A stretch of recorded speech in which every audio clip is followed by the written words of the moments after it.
It might be Boxing Day, but it doesn't stop the NHL from having breaking news. The Detroit Red Wings are making a coaching change. We'll discuss the move coming up next. Welcome back to another video here at Top Shelf Hockey. As I mentioned, we have some breaking news from the NHL. Like I said, it's Boxing Day. I didn't expect this to happen today. Not shocked that this is happening, but I thought maybe another day or two before it gets announced, or maybe even later, who knows.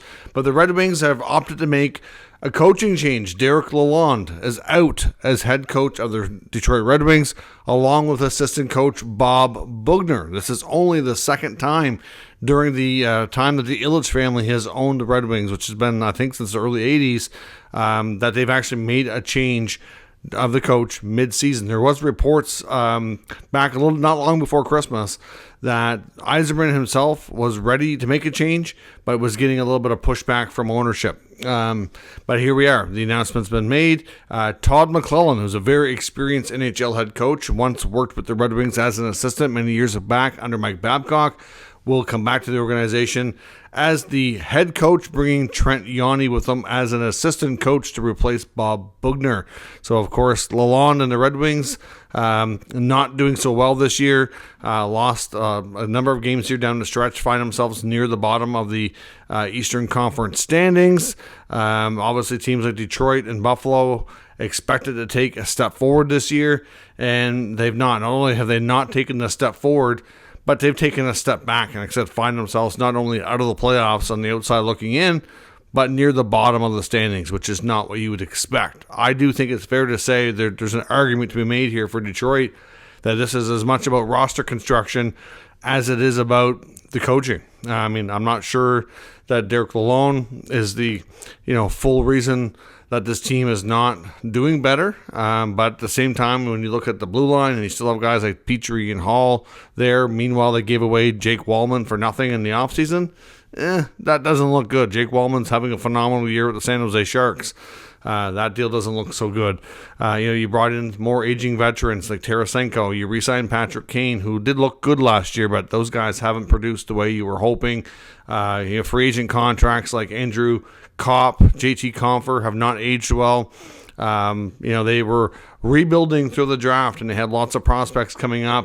Dylan Larkin is kind of like the holdover, if you will. It was like a high pick that made this roster. It's a youngster, one of the few guys that you've seen not percolate in the EHL forever, all those years ago, and it's kind of, it feels like he's been there forever now. But he was actually there towards the tail end of the last time this team was a little bit more relevant. And now they find themselves, not only with a new streak of being out of the playoffs, but just not looking good. This team does have some players that are coming up that are going to continue to get better and make this team better, like Marco Kasper and Edvinsson and Kosa between the pipes and Trey Augustine, who you're going to see in the World Juniors here. There's lots of reasons to be optimistic about some of the players, but overall, as a group, as a roster, it's just not good enough. And when the Yzer plan, or whatever you want to call it, kind of seemed to abandon the whole draft and develop route to bring in veteran, more experienced free agents, and majority of them have just not worked out. It's just quite that simple. So we'll see what happens. Todd McLellan, like I said, a good coach, has a good track record. Obviously, coached with Edmonton, coached with LA, coached in San Jose a long time. He is a good coach. He's got a good track record. He has history with the Red Wings organization. So we will see if he can make things any better. I mean, most teams do get a new coach bump early on, but can it be sustained? Is it enough? Only time will tell. But unfortunately for the Red Wings, head coach Lalonde, his Christmas present was to lose his job, which you never want to see. You always feel bad for these people. But for the team, maybe their present is to get a new injection of optimism and change to try to get things turned around. So let me know your thoughts on this coaching change for the Red Wings down in the comments. We'll discuss further. If you're new to the channel, of course, make sure you subscribe and stick around. We'll keep you up to date with all the news, rumors, and analysis of all 32 NHL teams. Thanks for watching, and we will catch you next time.